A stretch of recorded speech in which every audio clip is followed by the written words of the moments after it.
Stan Hywet Hall and Gardens, the historic treasure of Akron and all of Northeast Ohio. The Stan Hywet Hall and Gardens Guild supports and promotes our beloved local historic landmark.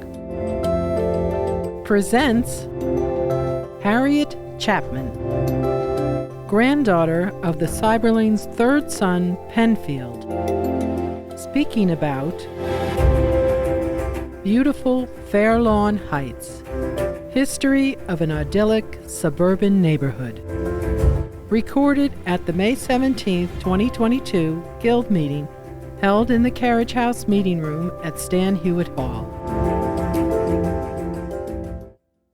How many of you live in Akron, in the city of Akron? In the city, okay. And you know, we have quite a hilly city. I mean, Akron for Akros, Acropolis, Hill, Summit County, High County. So what I never realized as a child, and in studying for this presentation, what I found out and what I learned, is that going to good? Okay, is that okay? Is that good? Okay. What I learned, I guess what reacquainted me with the city in which I grew up was that we have all these massive hills. West Hill really is a giant hill on the west side, and that's why Highland Square used to be known as West Hill and North Hill. And Fairlawn Heights was not just the heights for some hoity-toity name. It actually is this giant ball of rock. It's a giant half dome of rock, and it's got some crags in it, but it's really a giant half dome of rock. And what was interesting to me in looking at the topography and in the geology of the neighborhood, you know, people have lovely homes there, but boy, there was a massive flood in 2003 because the sewers were 100 years old and they were dug out of solid rock. So there's really no place to go. When you replace the sewers, you're gonna have to dig in there, you're gonna have to replace them with pipes, and you're gonna have to go through rock. And heights means you're on a rock. And all the basements had to be blasted out. So if you have a basement in Fairlawn Heights, it was dynamited. And my parents only had a 3/4 basement because either the McQueens didn't need a full one or they just didn't want to spend the money for further dynamiting. And you also get the pleasure of knowing that you live on a rock when it rains. And when the water, and in your old house, when the land has settled and the water comes in and you see that lovely, you know, coming down the sides of your basements, and everybody in that neighborhood has had to redo their basements. So I looked at, when I started this presentation, I was looking at, you know, Frank Seiberling had bought the land, and he started buying the land in the early 1900s. I guess in the 19 teens, I should say. He started buying land, and as Julie Fry will tell you, he owned land all over Summit County. And also in Florida, of course. But he owned land in Copley Township. He owned land out in Springfield. He owned land in Norton, where I just came from. He owned one of the Seiberling farms, which is still in the family, owned by another Seiberling descendant in Norton. But he was buying land, and like Gerald O'Hara said in Gone with the Wind, the only thing you'll come to love the land, Katie Scarlett. It's the only thing that lasts. And I listened to that in Gone with the Wind, and I read it in the book, and I thought, boy, that actually, and Margaret Mitchell wrote that, of course, and that's actually, everybody who makes money, has money, or keeps money owns land. Bob Hope was the largest landowner in California. So Frank Seiberling, at one time, largest private landowner in California at one time. So Frank Seiberling was thinking along these ways. Land is going to be a great thing to buy and hold, and it's a great thing to buy and develop, and it's a great thing to buy and sell. And when his other investments might go south, land was always going to help keep him afloat. And indeed, that proved true in two instances. It proved true when he had to sell off his father's assets after the 1893 panic. It was a depression in 1893 and following. John F. Seiberling's mower and reaper business was facing stiff competition and eventually became sucked into the giant American Harvester or International Harvester combine of all those mower and reaper businesses. Like the rubber business, there were thousands of little companies making mowers and reapers and farming equipment, and they consolidated to a very few. Just like there were 300 rubber companies between here and Lake Erie and to the Ohio State border, and they consolidated to really the big four in Akron and a few smaller ones.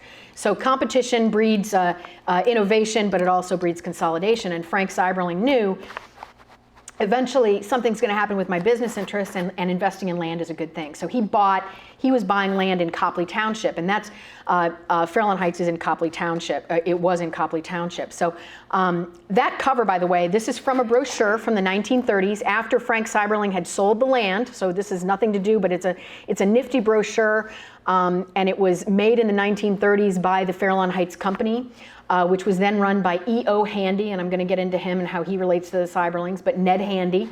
And this is a nifty brochure from the 30s, and it's available on the Fairlawn Heights Neighborhood Association website, or I can send you a PDF. It's a really neat brochure. So my agenda tonight is I've already started discussing Fairlawn Heights in context, the selection of that area, why move west out of the city of Akron. To those of you who guide here, that's an easy question, so I'll probably skip through that pretty fast. But the men who made it happen, you know them. The aftermath of the crash, what happened to the land and the development. The road name changes were very interesting. And then early residents, in doing research for this presentation, I found that there were so many wonderful human stories in that neighborhood that I knew nothing about growing up. You know, you're a little kid and you love your big trees and your tire swing and your bicycle riding, and your friends right nearby. But boy, you find out about some of the truly amazing life stories of the people that built homes there. It's just fantastic. And then we're going to get into homes by Roy Firestone, who is a very well-known local architect, probably related to the Firestone family, but not very immediate. It probably has to go way back. He's not closely related to the Columbiana County Harvey Firestone family. And then Fairlawn Heights Golf Club, we'll talk about that, and some peculiarities of the neighborhood, and then the schools that were located there and nearby. And then something that nobody really wanted, but everybody values today. I live 6/10 of a mile from a highway exit. And I'm very grateful for that now. I think the residents who built there were not so excited to have that huge highway go right by. But the trees here, all the photographs I took in Fairlawn Heights, I took them in the fall or the summer. So this is one of those roads. The road is a lot more mundane than this, but it was a beautiful fall day, and the camera does wonderful things. And it does make you realize as you're walking around taking pictures how pretty it is and how curvy and neat the roads are. And that's all due to Warren Manning, who followed the landscape. Warren didn't imprint his ideas on Fairlawn Heights. He followed the landscape and used its beauty to make it lovely for all the residents. So where are we? Fairlawn Heights in geographic and topographical context.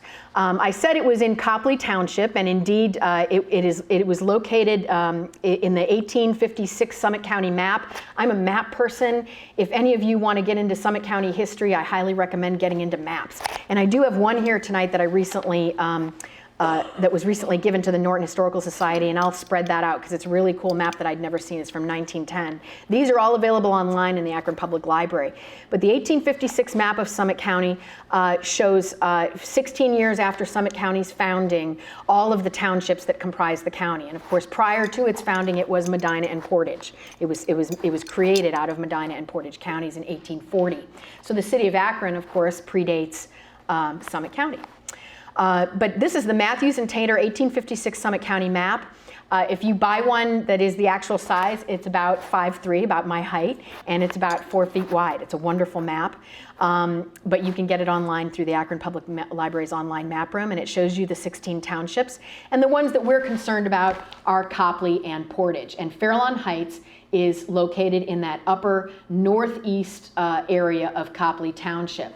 And one thing, I'll just point this out here, I'll yell a little bit, but here's Market Street. I mean, here's the Market and Exchange nexus right here, so that's Wallhaven, and you just keep going west, and then, and you in 1856, you were getting into Copley Township, but Fairlawn Heights was kind of carved out of this area here. Fairlawn School, however, interestingly, was in Portage Township. So the school that became Fairlawn Elementary School and is now Resnick was in Portage, but Fairlawn Heights is right up here. And John F. Seiberling, Frank's and Charlie's father, owned land way over here, and we'll see that, I think, in the 1874 map. And of course, Copley Center. I mean, all of these landmarks that we drive around today that have just gotten bigger and maybe experienced sprawl, but they were there in 1856 and 1874. You can see the footprint. So I just got a little closer here and showed you where the neighborhood is carved out right there. And I include in the neighborhood, because it was included originally, the Fairlawn Heights Golf Club, now known as Fairlawn Country Club. So all of that acreage is there, and I'll get into how many acres that was. But that's where it was carved out. And interestingly, Ridge Road, well, Ridgewood Road was named appropriately because it's on a ridge, and it's on a very high ridge, and it goes straight west, just about straight west, all the way into Copley and then into Medina. And Ridgewood Road is the dividing line. It's on the Continental Divide, and I didn't know that until I started researching this presentation. So here we are, we're getting a little bit closer with each map, and this is Copley Township, the northeast corner, and again, we're looking at 1856 now. So you'll see some street name inspirations with the names in blue. Samuel Rothrock, everybody knows Rothrock Road and the controversy that happened with Walmart potentially going up near there. Simon Perkins's land, oh, and I thought I'd put it on airline, so there we go. Everything that can go wrong is going wrong. I haven't tripped yet. I tripped with this. But Simon Perkins' land is down here in the lower right near Shackalog Pond, which became Shockalog Pond. Simon Perkins owned land all this far west, and you know it's at least 2.5 miles or 3 miles west of his mansion now. And then in 1917, you see the yellow boundary, which is the Fairlawn Heights boundaries approximate, and present-day street names I have put in red. So you can see the schoolhouse was there at the corner of Miller Road and Ridgewood Road. That is where there is empty land for sale right now. It's right across from the Circle K, but there was a schoolhouse there. And then the Lake Erie and Western Railroad was traveling through, or actually behind Fairlawn Heights. That's still there. And then you see that Johnston, there was a Johnston Road and a Parker Road. These are all farmers that own land there. John Wiley, his road was named Wiley Road, and then unfortunately when Akron annexed it, it became Ely Road, E-L-Y, because there was already a Wiley Road. So these poor farmers whose land was used for Fairlawn Heights lost their names when some of them lost the names of the roads when Akron annexed it. Shackalog Pond became Shockalog Pond. Shockalog Road goes right by that pond. Most of us didn't even know it was there. I didn't until I researched this presentation.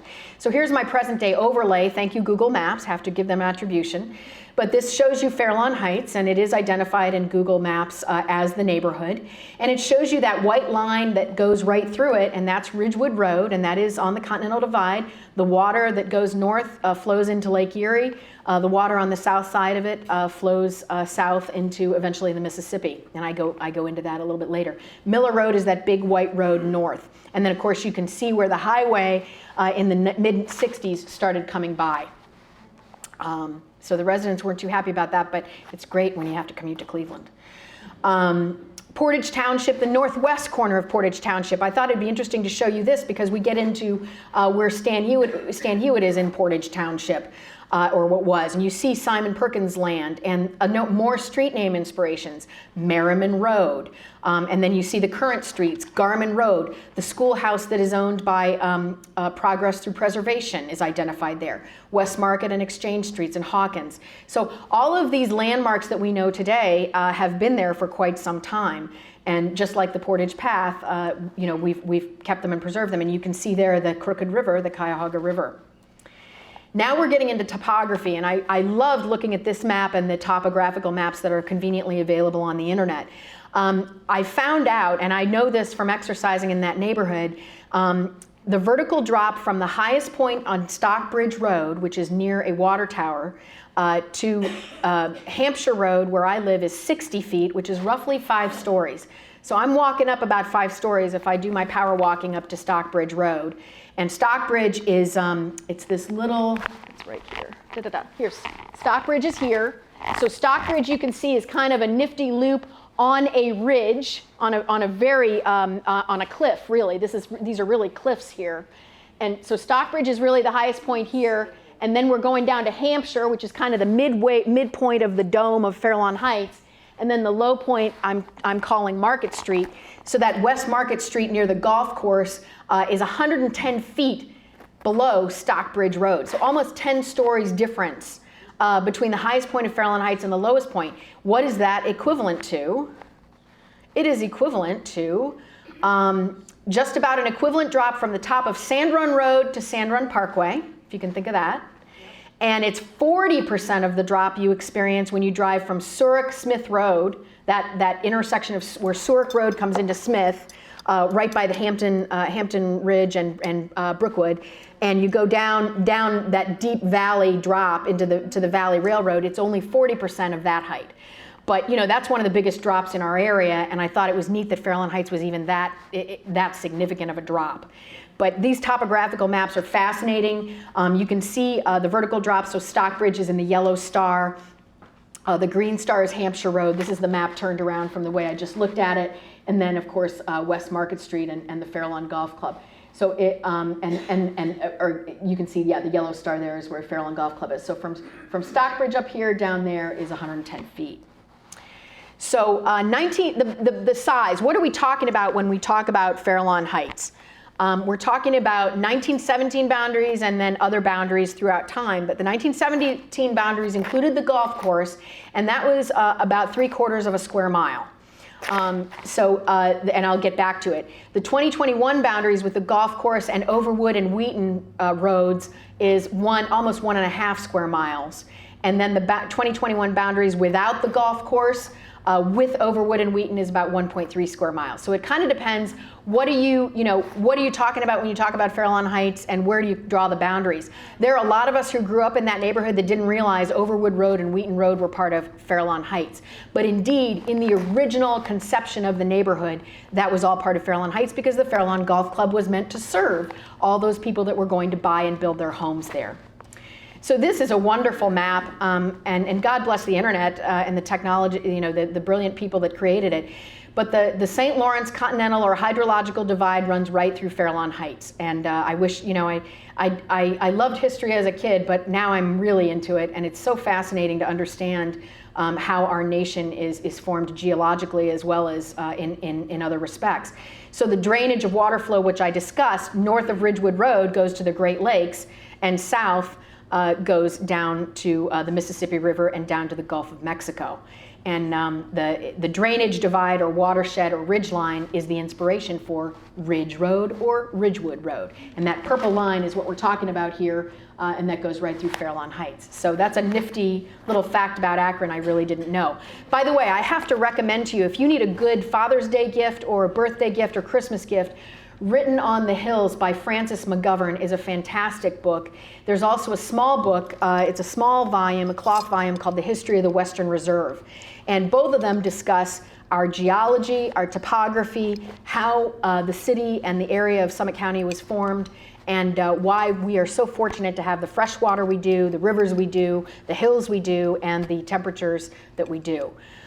This is a nifty another map with that red line. There's the Continental Divide, and then this is another map that shows the Ohio portion of the Lake Erie, Ohio River Drainage Divide.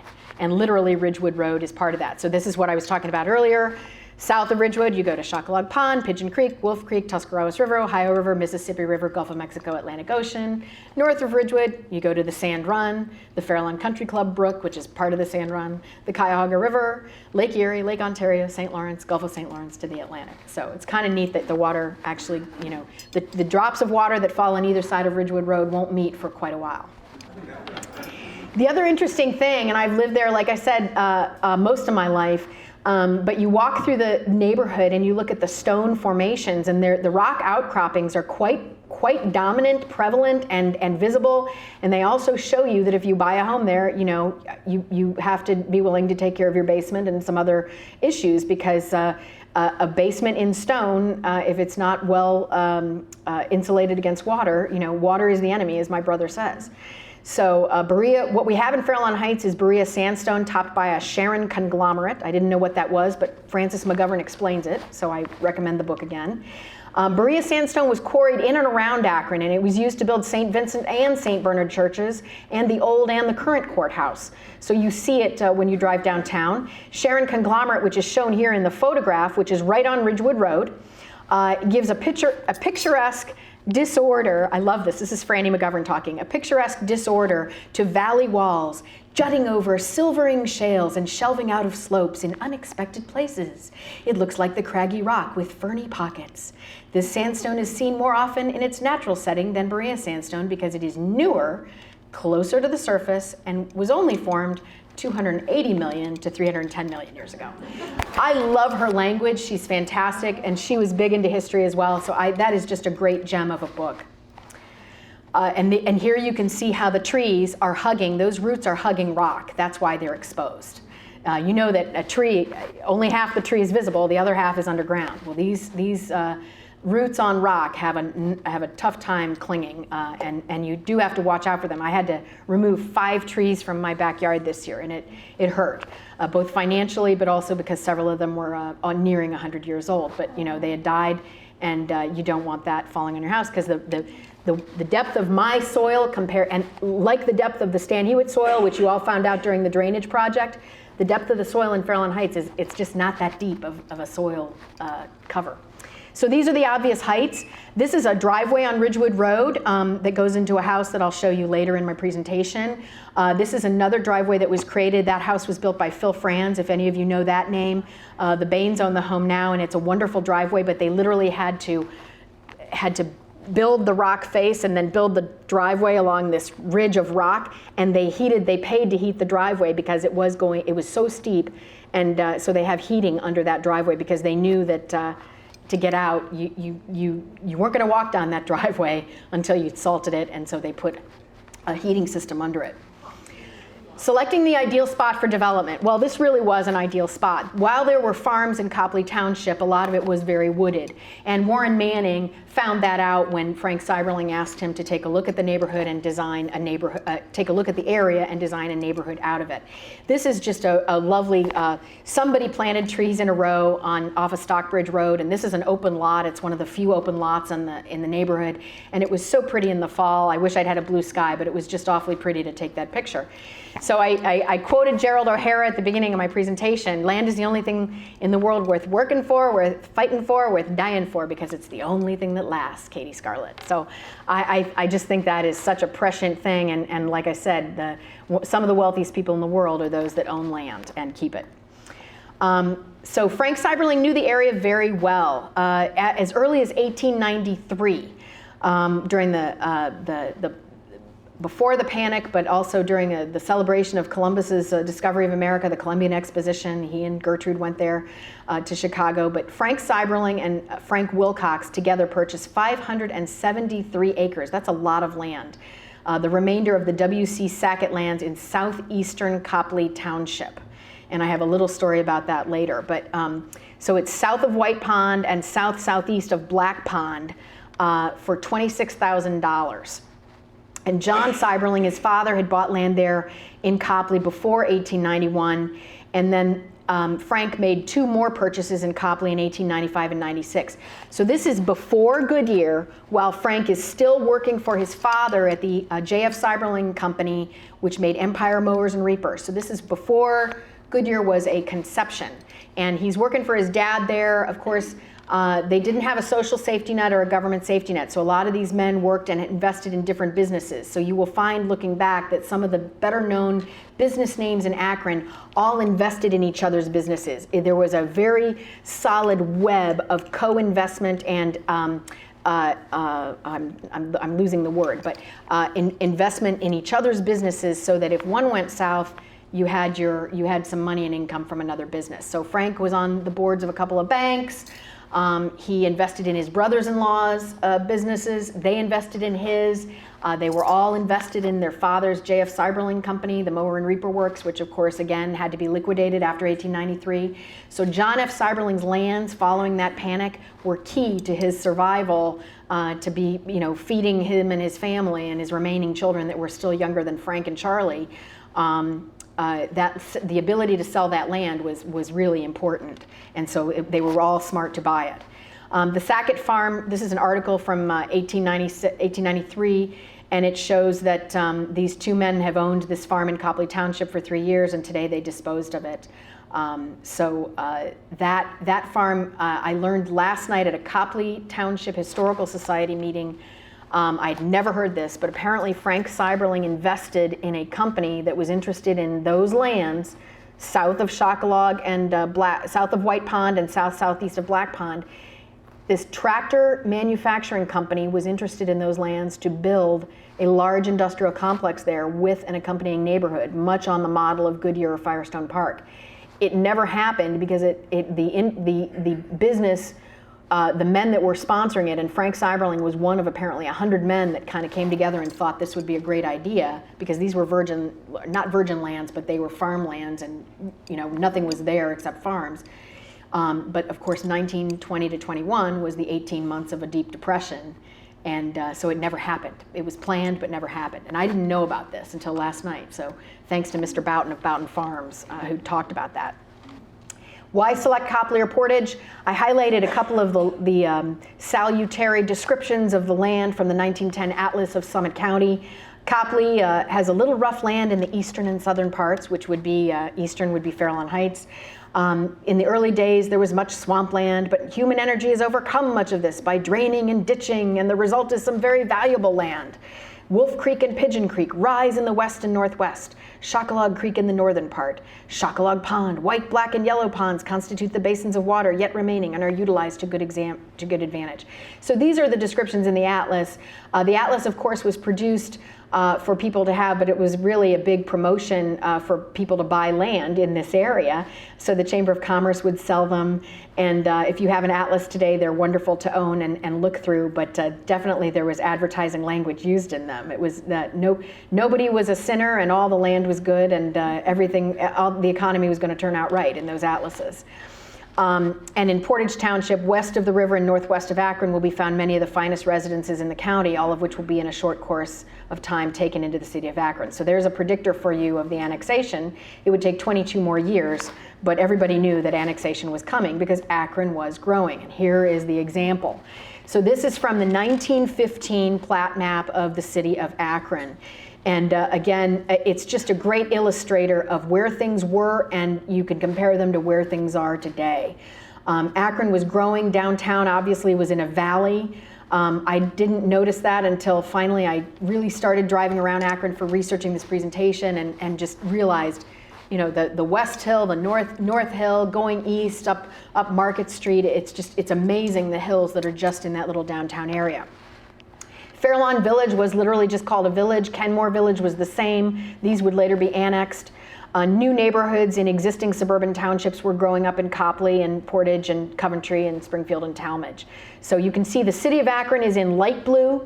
The rubber companies are identified in purple. I should say the major rubber companies. I didn't identify all of them, but Firestone, Goodrich, and Goodyear you can see. And then the royal blue are the neighborhoods which would which were happening or were about to happen. So Merriman Hills, Castle Park, Maple Valley, Goodyear Heights 1 and 2, and of course Firestone Park. Why move west? Well, if you didn't know and you didn't realize it, my parents remembered, the smell of rubber. My mom particularly grew up with it. If the wind blew east to west, the west side of town definitely got a whiff of the smell, but usually the prevailing winds were west to east. So of course, those who wanted to escape the smells of rubber and the smoke moved west or moved north.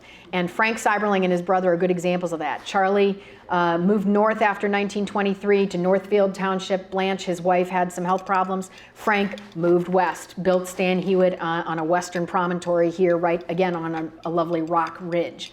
But that is a great picture of what Akron looked like in the early 1900s. And it was both the smell of rubber and the smell of money and jobs. So no gainsaying that. I mean, I am thankful that industry came here and made Akron as prosperous as it did. But the downside was, if you wanted to move away, you had to move a little further out. This is a great picture. The YMCA building. This was taken from the YMCA building, which still stands, of course. Quaker Oats Mill is at the left. A lot of that's been torn down. The Ohio Bell and Telegraph building is right there at the center. That still stands right on Bowery Street. Children's Hospital, of course, today is all here. You know, that's all children's now. But this is a great picture of Bowery. And then you can also see the Lowe's Theater, which is right here. This is Akron Civic Theater right here. And what's really neat is, you know, this is all a parking lot now, but look at the homes. These are the late Victorian homes built in the 1800s, you know, to be close to downtown, and they're wonderful rambling homes. You can all imagine the paneling, the crown molding, the carved wood, the wonderful special windows that were in those homes, and there were hundreds of them, and they were just raised, you know, in the name of progress, which is, you know, that there's good and bad to everything, and that's one of the losses. But it's so interesting that they were so close to downtown and the factories. This is another great picture now looking at the YMCA building from the courthouse. You can see the growth, and this is 1930. Now the crash happened in October of 1929. But what is interesting, if you study that era, the Great Depression really didn't get really bad until about 1932 or 33. The trough really happened in the mid-30s, it was due. Well, I won't go there, but anyway, there were a lot of economic factors and political factors that played into making the economy a lot worse off. And the 1920 to 21 Depression. No government funding, no government help, no government aid. About 500,000 businesses went out of business. So millions of jobs were lost in 1920 to 21, but it was an 18-month depression versus a decade-long one. So it was bad, but it was deep and fast, and the Great Depression kind of dragged on. But this is right before it got bad. So you can see there's all kinds of building going on. Of course, the first National Tower went up during this era. And you can see, again, these dark homes right here. These are homes that had been there for probably 100 years, but Akron is growing around them, and you see the scaffolding. So new buildings are coming. So again, you want to move west. So a lot of these people moving out of Akron were going to go west. Here is Warren Manning's early plan. As early as 1917, he had walked the land of Fairlawn Heights and mapped out a complete neighborhood, already planning early plots of land for homes to go up, and then planning the future with a grid of streets. And the streets look very odd and off-center and asymmetrical because they follow that jagged rock that I showed you in some of those photographs. So it's really this is a wonderful map, and I do, this is a close-up version of the top half. I have this if you want to look at it sometime. And I do have a large version, and I have to thank and credit Jim Palau. I don't know how many of you know his name, but he was a wonderful man I was privileged to meet when I first began guiding at Stan Hywet in 1982. Jim was the maintenance guy at Stan Hywet, and he forgot more than all of us will know about this place and about Akron. And God bless him if he didn't collect every little scrap of paper, program, magazine, house plans, advertisement, anything having to do with old Akron, he collected. So he had this mound, and his wonderful representative, John Miller's here tonight. God bless you, John. He saved everything Akron related. He went around to homes and asked for their plans. He asked to photograph home interiors because he had this idea that these might not be around for very long, or progress might also involve changing the old, beautiful way of things. He left his entire collection to the University of Akron. So it is there to be viewed by all of us. And I can't recommend, if there's a rainy day and you need something to do, go down and visit the University of Akron archives and take a look at Jim Palau's collection of Akron memorabilia. It is fantastic, and you're going to see some of it here. He had this map of Warren Manning's 1917 plan. I know Stan Hywet has it, but it's just wonderful to see this. So the land's developer, landscape architect, and development company. I gave this talk to the Progress Through Preservation folks. So you obviously know who Frank Seiberling is and Warren Manning, so I won't go into a lot of that. But what I do have is some wonderful notes that, thanks to Julie Fry. Julie has been capturing Frank Seiberling's papers down in Columbus.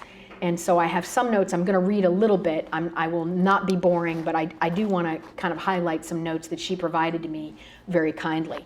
That gives some insight into why Frank did what he did, why he went where he went, and what the decision-making was and what it cost him. So I explained to people who aren't familiar, this is Frank Augustus Seiberling, and of course he built Stan Hywet and hired Warren Manning to be the landscape architect. What built Stan Hywet? Goodyear Tire and Rubber Company's wonderful profits, and the American consumer demanding to drive in cars, and Henry Ford and other industrialists like Frank Seiberling, who decided that they could figure out ways to make these products better, faster, and cheaper, so that more Americans could ride farther, go faster, and the price just kept dropping. So as prices, as more cars were made and as more tires were made, sales boomed. So the rubber tire was a fortunate. Frank Seiberling began Goodyear Tire and Rubber Company, of course, thinking he's going to make bicycle tires. He's going to make rubber products for the home. He's going to make rubber carriage tires to make the ride easier on the brick streets. He's going to make any kind of, galoshes, rubber products that we would wear that help insulate us as human beings, but also our goods and belongings and our food. And then Henry Ford and the assembly line came along, and the automobile and mass production, and boy, did that take off. So this is the hockey stick graph. I used the statistics in Hugh Allen's 1948 History of Goodyear.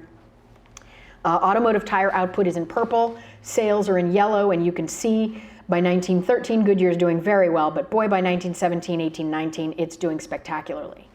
But for a few problems, a confluence, a perfect storm of political and economic and wartime problems, Goodyear would have kept on that upward trajectory, and Frank and Charlie Seiberling might not have lost the company, frankly. That's a great story, and my brother and I are researching that. But you can see this is what built Stan Hywet, and this is what was funding his purchase of land all over the county, because he knew that as Akron was growing, he could foresee demand for land for both industry and human beings, private residences was gonna grow. Warren Henry Manning, what a creative mind, and what a blessing that he was able to come to Akron and affect the landscape here so positively. And I recommend Gloria Schreiber. It's not her book, but she has written essays in the book. But there's that wonderful book on Warren Manning. It's a compilation of essays. I highly recommend reading that. It gives insight into his various projects, not only in Ohio, but all across the nation. And it was very well researched. But he was part of the movement. He wasn't part of the City Beautiful movement. He was part of the City Scientific movement. The City Beautiful movement was what the Chicagoans used to create the Columbian Exposition. All those beautiful white buildings, the White City. If you heard of that, if you heard the term the White City, that's what was created in Chicago for the World's Fair, 1892 to 93. Beautiful, geometrically precise, careful boulevards, buildings that were beautifully square or had very distinct shapes. There was no chaos, there was no messiness, there was no asymmetry in the White City for the Columbian Exposition. That's the City Beautiful movement, if I have to kind of try to get you to understand what that is. And I had to put this in my own terms because I'm a layman at horticulture. The City Scientific movement for landscaping was use the land and build according to what the land is doing, and use the land's contours and its capabilities and its assets to make your own land more lovely. So don't create a grid of streets like New York City. If you're building on a humpback rock that is Fairlawn Heights, for example, use the contours of the land to create your streets, and build to accommodate the land. Don't make the land accommodate your needs. And Warren Manning was a big proponent of that, and it's exactly what he did here at Stan Hywet, putting that home right on that promontory so it would have a magnificent view. It would get the sunset on June 21 on the summer solstice exactly, and it would draw you from the home's rooms out into the gardens that were rooms of their own, the dell, the road, the alleys, the Japanese garden, the lagoons, all these individual garden rooms. That was what he was creating in Fairlawn Heights and his other designs. And in Goodyear Heights, I was just in Goodyear Heights, which is how I got my face plant. I face planted next to Blue Pond on Saturday. And so that's why I have these Band-Aids, which is great that it's being captured on camera. It's wonderful. Fantastic. But I face planted looking at Blue Pond, and because I was in Goodyear Heights driving around. It was a sunny day, blue sky, And Warren Manning did all that. He created this wonderful, these winding ways, the winding roads in Goodyear Heights, and it's a beautiful place. And if you're a rubber worker with a high school or less education, and you go to work for a rubber factory, and you have this house made available to you at a pretty decent price, you've got a yard, you've got a working bathroom, which again in the early 1900s wasn't a guarantee. You've got this, and then you've got parks right next to you. You've got natural springs. You've got sidewalks, you've got streetcars coming, delivering you right to where you work and live, and it was all designed and conceived by Warren Manning's head. So what a man. So he applied these principles to Fairlawn Heights, and here of course is what he did at Stan Hywet. I use this again for presentations where people are less familiar. One interesting note, somebody asked me, wasn't there a riding trail around Fairlawn Heights? And I didn't think there was, but I did do some research, and apparently Frank Seiberling established a 6-mile loop from Stan Hywet all the way out to Fairlawn Country Club via what is now the Sand Run Parkway. So when you drive the Sand Run Parkway and you take those S-curves, you are riding next to that creek. You're next to the Sand Run. You're riding the bridle path that Frank had commissioned Warren Manning to create. And at least 2 riding clubs use the trails, the Fairlawn Riding Academy and the Portage Riding Academy. Portage Riding Academy was located on Harvey Firestone's land. He had a big horse barn, and he allowed young people to learn to ride horses and ride their horses on his land. And they would take this bridle trail in the early teens and 20s all the way out to the Fairlawn Country Club area and come back. So that was interesting to me. The Fairlawn Riding Academy was on what was known as the Medina Road, and it was really near Cleveland-Massillon Road. So where that Circle K is, Cleveland-Massillon and West Market Street or Route 18, that's approximately where the Fairlawn Riding Academy was. It was way, way west at that time. That was all farmland. This is the book about Warren Manning that I've talked to you about, and if you get a chance to hear Gloria Schreiber give her talk, please go. Fairlawn Heights. So Frank Seiberling purchased the land in dribs and drabs, and I have a nifty Excel spreadsheet that does not translate well to PowerPoint. But I showed Julie Fry, and I've got to send it to her, so that's another thing I've got to do. But I went online. You can now go on the Summit County property records and look at all the grantors and grantees of deeds going back to the earliest years of the county. So I have now made an Excel list of all the land that Frank and Charlie Seiberling and Ernest Pfluger and several other people that are cousins of mine, Sawfields, all the land that they were acquiring and selling. And you can do it for your family too if you want to find out where your family lived. I have a very good friend who is Chinese American, and they owned various homes as they advanced economically in Akron. They came, her grandfather came here as an immigrant, and I've been able to find out, where they bought their homes and how they progressed through Akron. And that's a really neat gift to give somebody if you're interested in something like that. But so Frank Seiberling was buying this land in the teens. As I showed, he was buying as early as the 1890s out in Copley Township, and he had his eye on Fairlawn Heights on that area for quite a while. Edward Otis Handy, so Frank formed the Fairlawn Heights Company. Edward Otis Handy was born in Cleveland, Ohio. His brother was John Littlefield Handy, Jack Handy, Virginia Seiberling's husband. So this gentleman here in the photograph was the brother-in-law of Virginia Seiberling Handy. And the Handys have a tradition. I've talked to my cousin Ned, who's still alive at 99 and a half. So think of him and other veterans on Memorial Day. But Ned Handy is his nephew. So the Handys had this habit of naming their sons John and Edward, and they all called them Jack and Ned. So there are like 3 generations of John and Edwards in the Handy family. So this was a Ned Handy. He married Alice or Sally Sawfield. She was a member of the Sawfield publishing family. Her father, actually, was it her father? Yeah, her father founded the company. And had worked for Warner Publishing. So he became president. He founded the company of Eaton Handy Harpham. It was a real estate development company, and the Akron Development Company. And he became secretary of the Fairlawn Heights Company because Frank Seiberling wanted someone in real estate to partner with him to figure out what to do, how to sell the land, how to best develop it. So he partnered with Ned. They would have known each other through family and other ties. This is Ned's home. It also became the Ralph Leonard home. If any of you are familiar with Polly Keener, her father was Ralph Leonard. So this is known as Blue Hill, and it is roughly located, I haven't been able to place it exactly, but it's roughly across from Summit Mall in Fairlawn on the southern side of West Market Street. Of course, the home no longer exists. but it had a beautiful garden, as you can see. And this is where Ned lived. So he lived very near Fairlawn Heights, which was basically right behind his house. Home contracts and requirements. So the home contracts are wonderful. They're about four pages of small type long. So if you were going to buy a home in Fairlawn Heights, you were going to agree to buy a piece of land that was at least an acre in size. Your home was going to be worth at least 2.5 times the price that you paid for the land.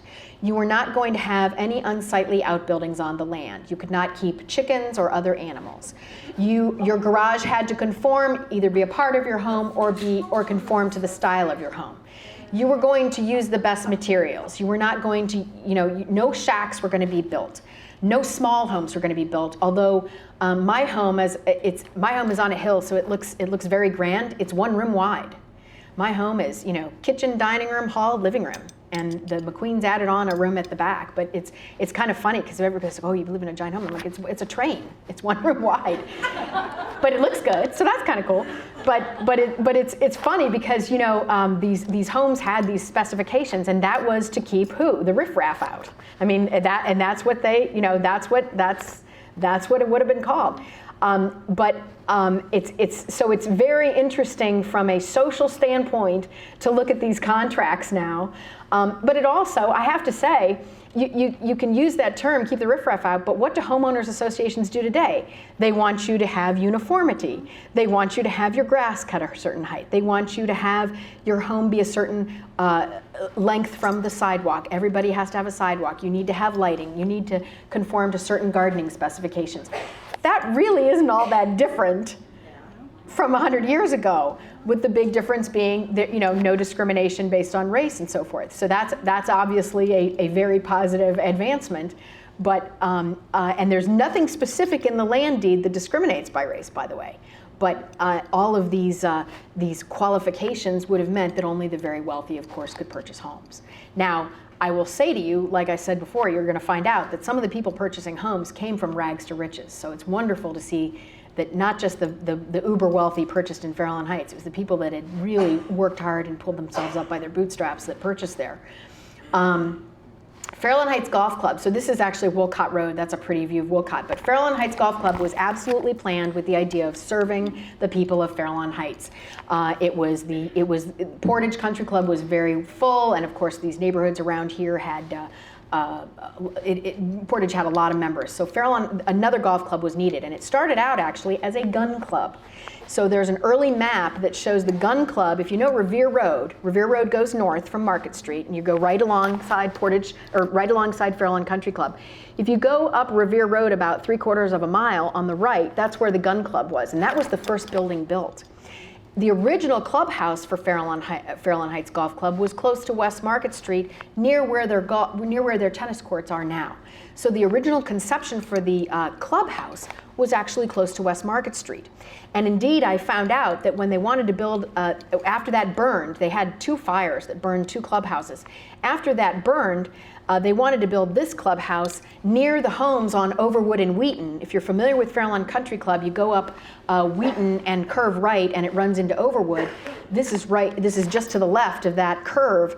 The homeowners on Wheaton and Overwood were a little skittish. They really didn't want a country clubhouse near there because they didn't want the parties and the noise and all of that.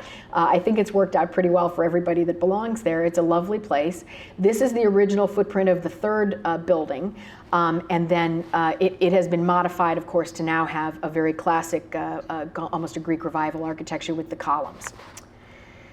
So, and that's the golf club in 1930. And Frank Seiberling actually, there was an agreement where he was either going to sell to the club over time, or he could sell the club, he could sell to the club outright, or they were going to lease it from him for about a 20-year period, and the club decided to buy it from him. But I think the early years of the lease were like $1 a year. So Frank Seiberling basically gave the land, and I think there was some sort of payoff after that, and I'll get more details on that. I am going to write a book on this, so I'm compiling a lot of facts that I'll have that supplement this presentation. But He was very generous with the land. He wanted another golf club and he wanted people to enjoy it, and that was something that he was very happy to have created. If you've ever played that golf course, by the way, it has wonderful valleys and canyons cut by streams. So there's all kinds of streams. It's a very hilly golf course. Aftermath of the 1920 crash. So Frank Seiberling is asset rich and cash poor in 1920. He has been buying land. He has been expanding Goodyear. Goodyear was building buildings. A lot of the capital was being put back into the company. He was involved in a bunch of other businesses as well. So and Stan Hywet had just been completed. He was traveling. I mean, there were just all kinds of expenses. So he was again asset rich. He had a lot of land and things, but the liquidity was not really there. So when he needed cash, when the bankers came calling and said, you've got these, you've bought your cotton and your raw materials for rubber at very high prices. Prices are falling. The Fed tightened money after World War I. All the banks were calling in loans, banks that had previously lent very generously to people like Frank Seiberling and other businessmen. They called in their loans, and so of course he had to start paying, and he needed to make his payroll at Goodyear too. So the banks really wouldn't talk to him because he hadn't developed good relationships with New York bankers because he didn't like them. So he went to one of the first venture capital firms or private equity firms called Dillon Reed. It was founded by a man named Clarence Dillon who lived in Texas. He was from Texas, and he moved to New York, and he was a young man. Dillon took that bet because he saw that Goodyear's balance sheet was solid. He saw that it was a very great going concern, and he knew that if he infused cash in it, he was going to reap a great reward. And indeed, the financial records show that he did. So he saved, he infused cash into Goodyear. He helped them make payroll, but the cost of that was Frank and Charlie were either going to have figurehead roles with no control, or they were going to leave, and they resigned in May of 1921. So Manning's plan, so 1917, all this beautiful plan by Warren Manning is abandoned because we've got a depression. People aren't buying land, they aren't buying homes, they're trying to maintain their jobs if they have them. So you can see here, so this is Manning's plan for Western Fairlawn Heights. Shocklog Road was going to be a boulevard like East and West Fairlawn Boulevard is, if you're familiar with that at all. If you want to drive up Halifax Road or drive up the boulevard sometime, that's what Shocklog Road was going to look like. Shocklog Road is now just a nice two-lane road. There were going to be, this was going to be a cut through here. This doesn't exist. There are homes all the way along here. Kimberly was going to be a thorough cut through to Ridgewood. That doesn't happen. This doesn't exist here. Western Road became Hampshire, Westwood became Chatham, Butler became Parker, and then Croton became Covington. So these were all the old names that they were going to use. And Somerset, a lot of them are English or Scottish names. Tinkham was named for Amos Tinkham, another man who had owned property there. So now you can see what it looks like. This is Shocklog, Hampshire goes into it. So the Warren Manning plan of the beautiful vegetation, another boulevard, large plots, the acre plots, abandoned. So basically, people who had bought and could afford still built there, but building was slow until the mid-20s when, of course, we were having the Roaring '20s. The economy picked up again following the 1921 Depression. And I just go into some details about the streets here. This is a fun chart that I put together based on road name changes. So I see some of you here who have lived there or know the neighborhood, but current names, former names in 1932 and 1917, then what was changed. But that's a fun exercise to go through and look at and to see what was changed when the annexation by Akron happened, because those roads already existed. Hampshire Road was first Western Road, then Devonshire, then Hampshire. So when I searched for homes on Hampshire Road, I was looking at Devonshire Road, and I was looking for Western. So Francis Seiberling, Frank's and Charlie's cousin, lived on Hampshire Road. And his home is going to be featured in a tour if you want to attend. I think it's $30. The Fairlawn Heights Neighborhood Association is having a tour of historic homes on June 12th from 1 to 5 p.m. You can buy your tickets on Eventbrite, and you can see Francis Seiberling's home at 229 Hampshire if you want to go and see that. These are the road name changes announced in the 1932 paper and then later in 1957. Chestnut Ridge Road became Halifax Road, and Ridge Road became Ridgewood Road. This is kind of a fun confusion of Chestnut Ridge. 10 acres on Chestnut Ridge Road, 5 minutes drive west of Fairlawn Heights. Well, that's actually Ridgewood Road. There was 10 acres on Ridgewood Road, but the writer didn't quite get that right, and the realtor didn't get it right, because Chestnut Ridge Road was a very short road. It's called Halifax now, and it's just a hill. Church of Our Savior actually bought land in Fairlawn Heights. They were going to occupy the point across from Pilgrim Square. In the number 1, you can see Church of Our Savior. They were going to occupy that whole corner there across from Pilgrim Square, and they did not end up, they had, I guess they bought the land, but then they never built, so they sold it again, and those are all homes now. Many potential residents actually did not live or build there, and Warren Manning worked out plots according to what he was told early on by Frank Seiberling and the Fairlawn Heights Company. Frank envisioned a little enclave of his children owning land on what is known as the Loop in Fairlawn Heights. It's Ridgewood Road, where it goes around that rocky cliff. Willard, Irene, Corawalla, they were all going to have homes there. Willard actually kept his land for quite some time. And eventually sold, but of course none of the children ended up buying there or living there. Frank was going to give them the land, but that just didn't end up happening. And a lot of these names that were put on the early plans from 1917 to 1921 did not pan out. You'll see in this plot that on Wiley Road, which became Ely, E.R. Preston is there at the corner of Tinkham and Wiley, and actually he did end up living there. Ned Handy was going to live on Tinkham Road, where a nice young couple lives right now, their name is escaping me. And then, but he didn't end up living there. He kept his home at Blue Hill.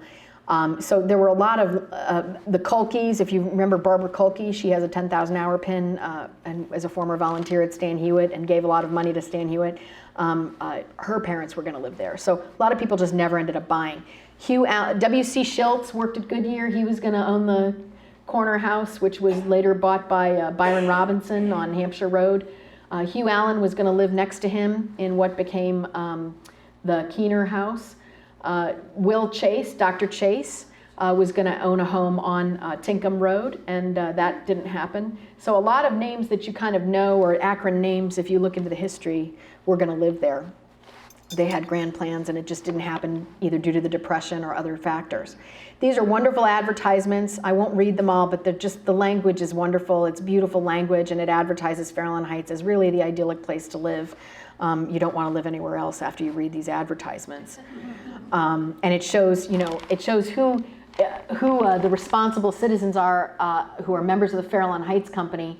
You've got A.C. Blinn, who is Emma Rainier's great-great-grandfather, George Krause, who became a congressman, Hugh Eaton, Hugh Galt, which owned the Galts owned Braeside next to Charlie Seiberling's house, Ned Handy. You've got, Donald Mell, Fairlawn Supply. Donald Mell, his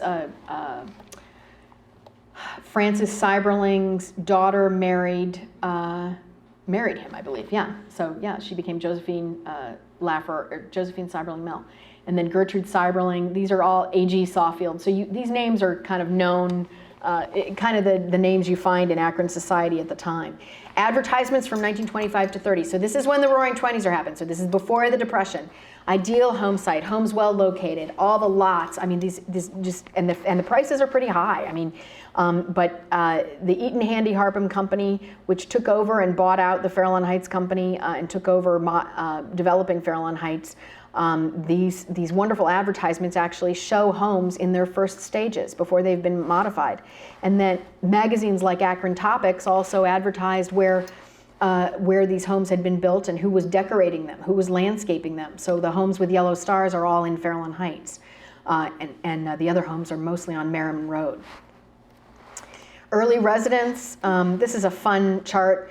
I just kind of went through the names and looked at multi-generational and longest lived residents, and the McDowell family had a bunch of family members that lived there. The Mells, many Mells lived there. The Pfluger family, several Pflugers, and Jim and Cheryl Pfluger lived there. I haven't added them to this. And I see Mrs. Towell, and I drove by her house on carpool every day. The Enyarts, the Baines, the Steigers, those were all siblings. All the ladies were siblings. John Frank, Peter Frank, Hal Frank, Paul Frank. All of these people lived up there, and they kept buying there because they loved it. And if you grew up there, you want to live there. Today's residents are every kind of profession you can imagine, and they're all. It's very interesting to talk to people about what they're doing, and a lot of them are working from home. And I get into some of the examples of homes. This was the Keener home on Devonshire, Hampshire. J. Ward Keener came from Alabama and became president and CEO of B.F. Goodrich. He had 3 sons, 2 of whom raised their own families in Fairlawn Heights, Bob and Jeff Keener.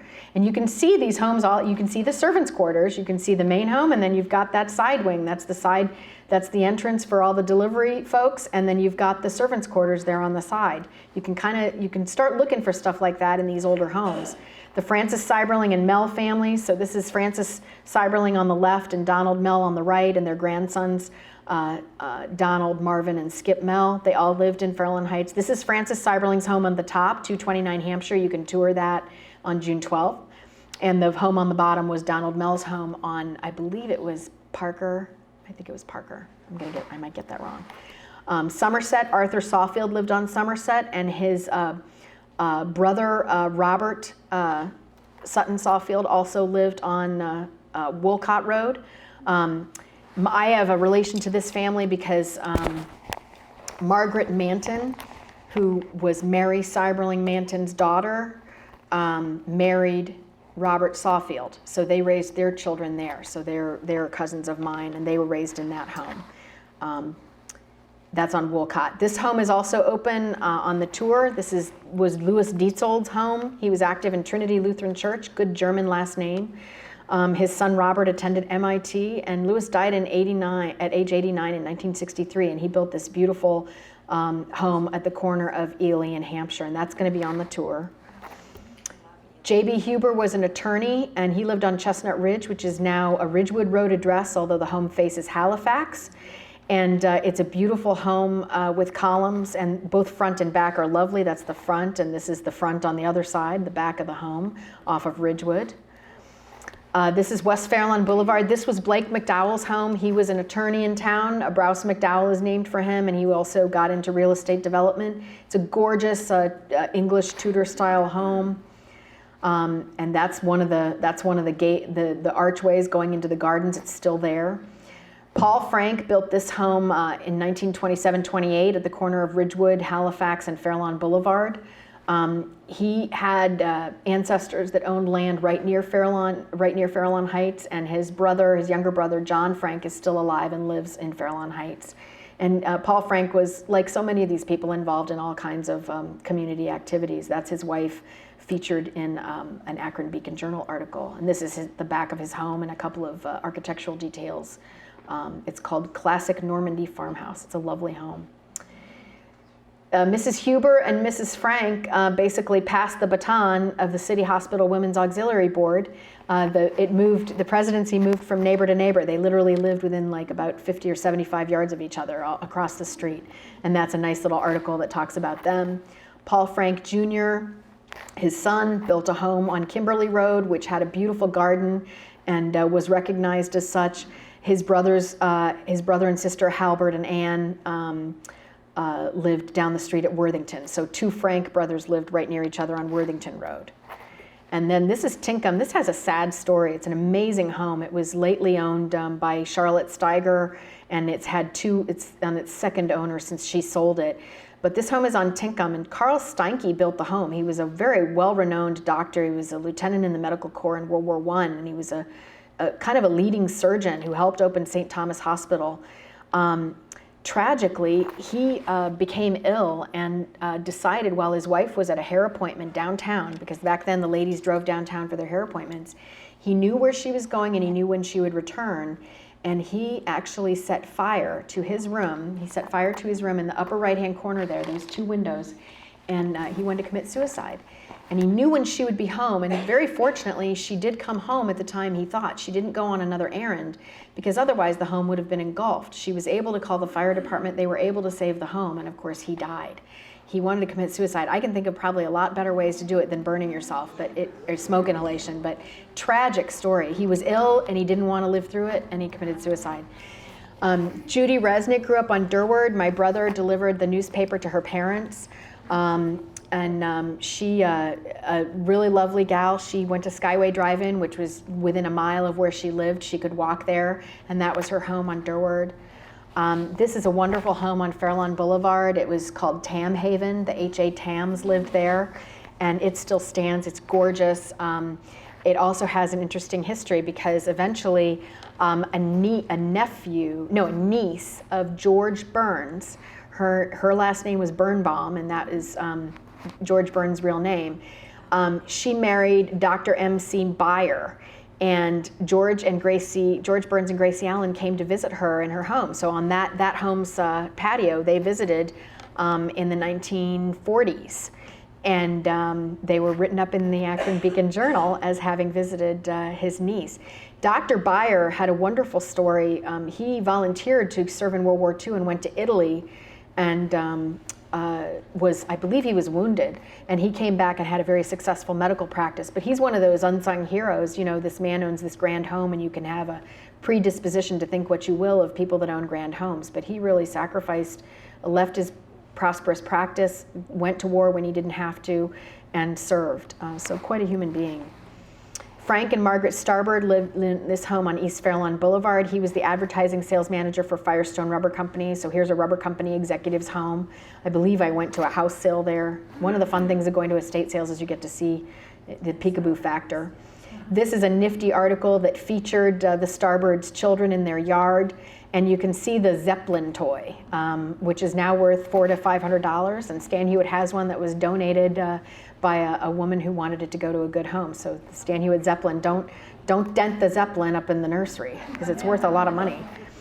This Dodge home, this was owned by Fred and Charlotte Barnett Dodge, and this home is hidden from view. You can only see it if you go up the driveway, because it's on that, if you remember that curve that I showed you, that Ridgewood Road curve, it's literally on the cliff overlooking Meadowcroft Drive. If you were to clear the trees away, they'd have a direct view of Pilgrim Square and Fairlawn Elementary School if it weren't for the trees. Their backyard's magnificent, but the home is totally hidden from view. And so the Dodges lived here. They helped develop the Mid-City Airport, which was Canton Akron Airport, and she was the daughter of one of Akron's first building contractors. Later, John Kramer owned the home, and a volunteer here, the Kyra Bosnick, who helped develop the gala, that was her home before she moved to South Carolina. So this is where they lived. They lived on that curve. They lived on that circle, and you can see the house that was hidden. The Dodge Kramer house is the middle house here on the right, and then the Dodges also bought a couple of other lots, thinking they might build some other homes. The Lincoln Grease and Bruce Bain home was a neighbor home right there, and that home is right here. That was where Lincoln Grease, who ran the M. O'Neill Company, lived. His daughter was Jeannie Grease, and she married Lon Homeyer, and she was in my mom's wedding and one of her best friends at Old Trail School. And they went to Old Trail School right down the road on Covington Road in Fairlawn Heights. Stockbridge Road, Mr. and Mrs. William Ebe Robinson. So he ran Robinson Clay Products after his cousin Henry Manton died. Henry Manton's my great-grandfather. He was the husband of Mary Seiberling. So the Robinsons, there are several Robinsons that lived here. Nora Hamlin was his wife, and Nora Hamlin was known as Noni Robinson. Noni Hamlin Robinson.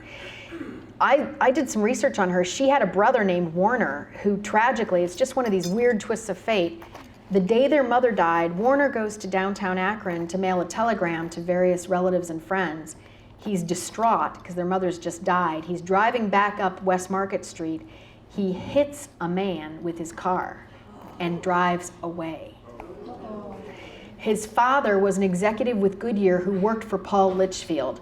Paul Litchfield helped post his bail. And he was convicted of hit and run.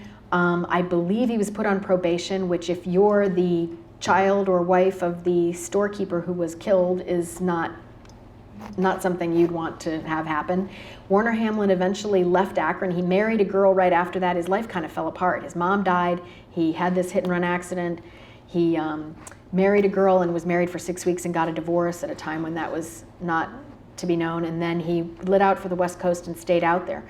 Noni Robinson lived a long life, dedicated to service. She, I think, died well into her, she had turned 100. She went to the Cleveland Indians for her 100th birthday, went to the Cleveland Indians game, but that's where she lived in Fairlawn Heights. Ridgewood Road, you probably recognize the painting. That was done by Gertrude Seiberling. She was friends with the Vaughns, so she painted their home twice. My mom bought a painting on eBay about 20 years ago and gave it to Stan Hywet, and then a few years ago, Deb Selden found one on eBay, and she gave it to Stan Hywet. So it's the W.A.M. Vaughn home, and it is featured here in a view from October 1934, and then the current home, and it's right on Ridgewood Road. Byron Robinson, a cousin of Ebe Robinson, William Eber Robinson, he owned this home at the corner of Hampshire and Wolcott. Byron Robinson died at a very young age. His wife was Dorothy Dick. She was the daughter of Senator Charles Dick, who was friends with the Seiberling family and had a home in the Highland Square or West Hill area. B.W. Robinson's widow, Dorothy, married a man named Gertner and eventually moved away. And in fact, there is an advertisement during the Great Depression for this home, will trade. There were homes in Fairlawn Heights and elsewhere in Akron where they were so big that the owners did not want to, they didn't have the money to keep them up, so they were willing to trade anyone with a smaller home who was willing to take on their home. Not even selling, they just wanted to trade to get out from under the cost of living in the home. That's the Depression. We don't think about how bad things were. It got pretty ugly.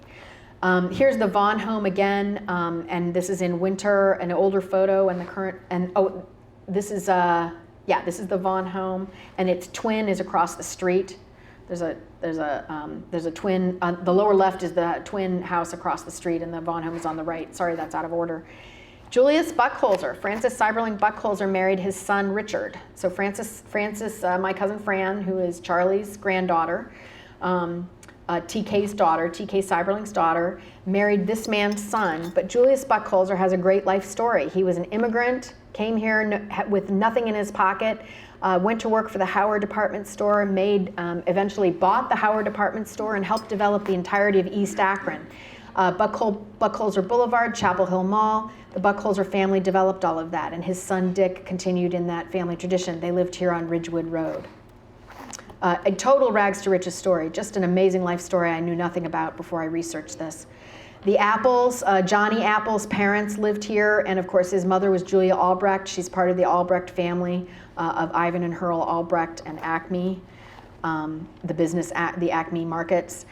Alan Ayers lived here at 2019 Ridgewood. You remember I said, when I said the heights in Fairlawn Heights, and I showed you that driveway that was very, very steep at the beginning of the presentation. This is the home. It's literally built on rock.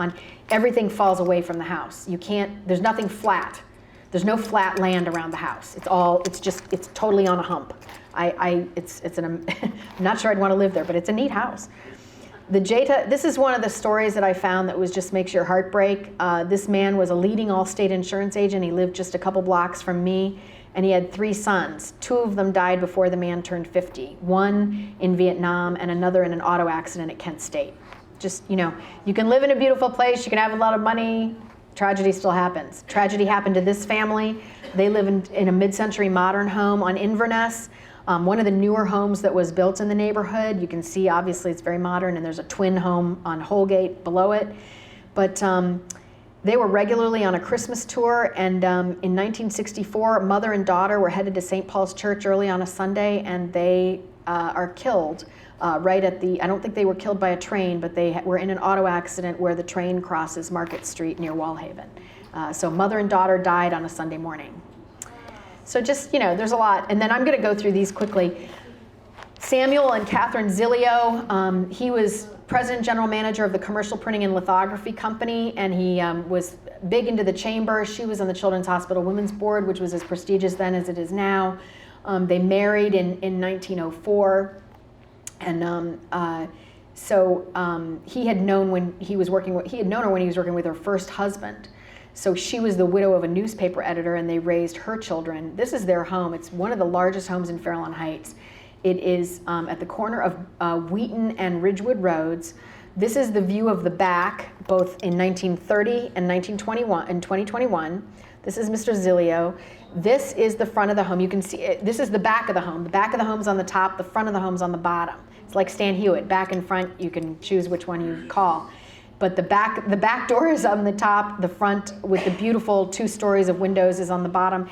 It is just a large home, and a relative of the Pflugers, a descendant of the Pfluger family, lives there now, which is wonderful, with their young family. But this is South Wheaton. It's a beautiful, rambling home. Mr. Milhoff built this home right across from Fairlawn Country Club. You'd pass it every time you go into Fairlawn. It's the English manorial style. And this is the backyard with a nice fountain there. This is on East Fairlawn Boulevard. Robert Ginther was an attorney in Akron, very well-known attorney. And the brick is now painted white.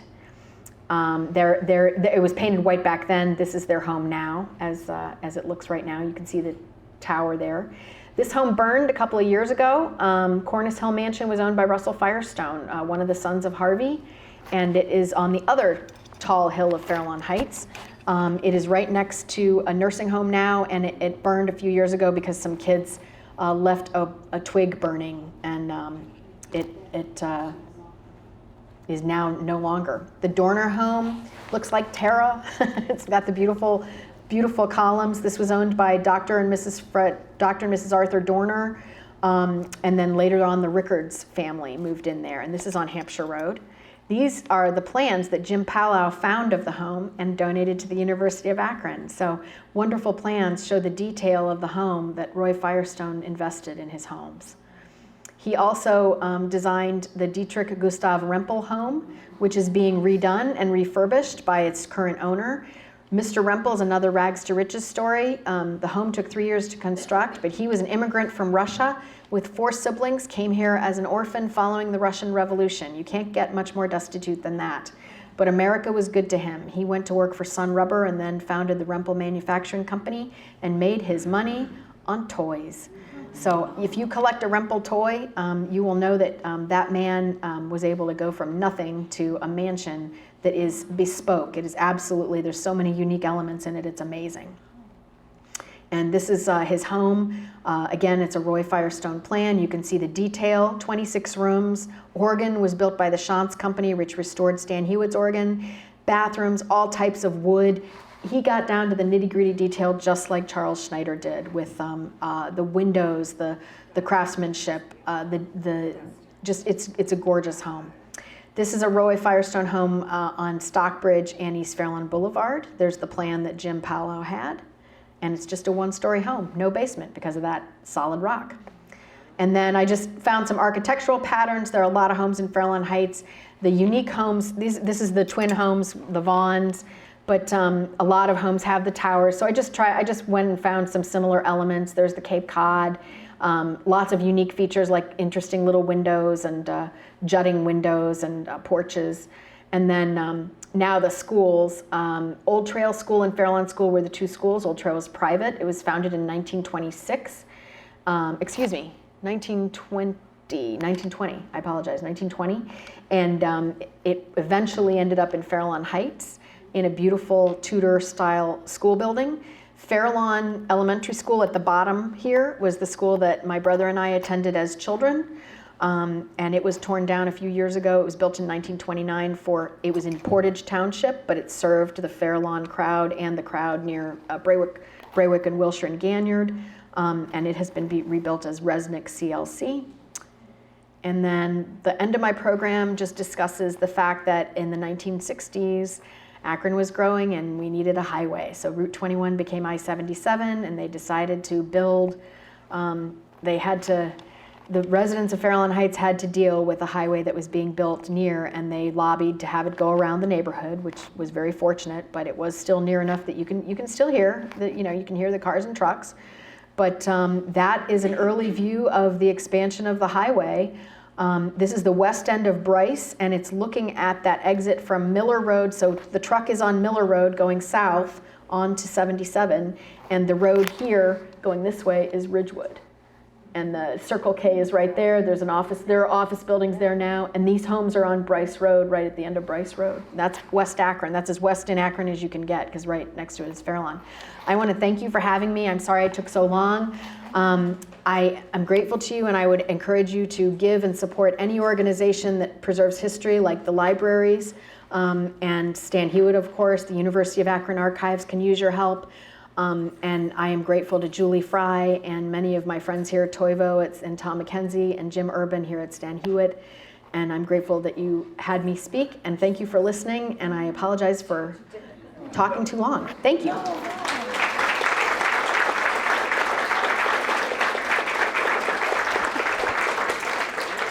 Oh my gosh. I know you didn't expect it, but we have a little surprise for you. If it's anything with Stan Hywet on it, I'm excited. So thank you. Maybe. Thank you. Thank you. So much. Thank you. That was very interesting. Thank you so much for the presentation. I'm sure we all enjoyed that. And we hope to maybe bring you back again for something else. Yeah. Thank you so much. Thank you very much. You probably want your computer. No, I'm okay. All right. Before we all leave, I think Linda would like to make an announcement.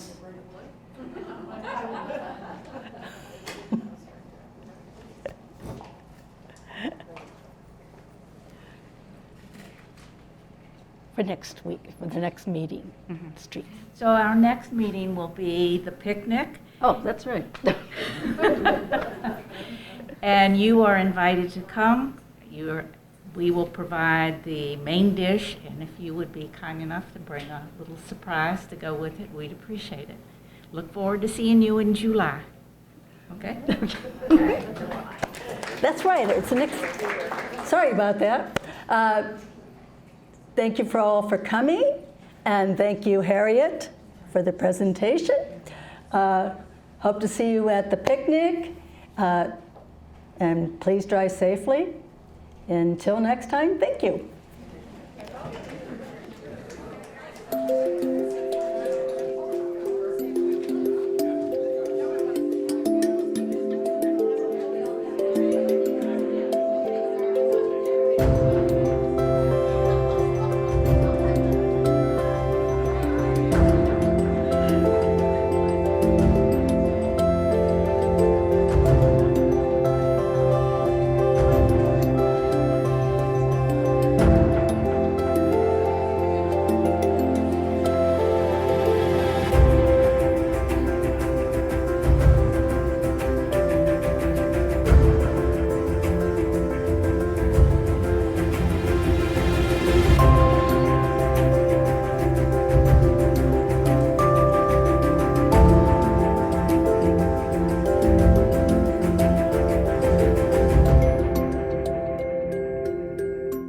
Many thanks to Harriet Chapman for sharing her vast knowledge of Fairlawn Heights, as well as the Seiberling family, with the Stan Hywet Guild members. The Stan Hywet Guild and Stan Hywet Hall and Gardens, partners in volunteer service to benefit beautiful and historic Stan Hywet Hall and Gardens.